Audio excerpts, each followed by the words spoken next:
what we've been talking about. What concerns me is that we have so many nations, um, groups coming up with their own privacy regulations, their privacy laws. And as I said, from my perspective, I come at this really from a systems and engineering perspective. It is near impossible right now for people to keep up with the regs we have. And then we've got more countries and more groups adding their own flavor to it. So what you're finding is that people are basically taking more legalistic aspect to it of saying, well, we'll just wait till we're caught and we'll save money for the fine.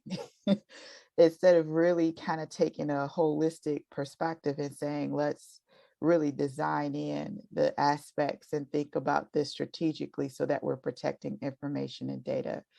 I also, the other thing that I've brought up in the past is I really do think that there has to be some level of ethics or an ethical body or something that basically identifies what we consider to be um, good for the whole and how that should be structured for the whole versus um, allowing that to be made at a individual and corporate level. That's getting back into the types of data that's coming off of some of these sensors. We're saying, the IRS is keeping for 7 years, but I believe that you have to go in and actually delete your information off of like the echoes and some of those places. So I don't even know if they have a limit for how long they keep that data on you.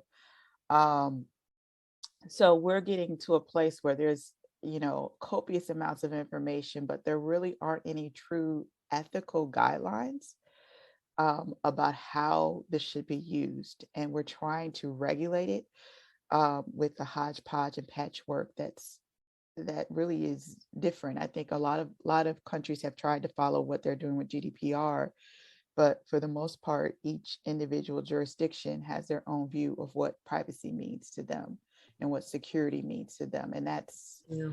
that's a tough place to be in. Yeah.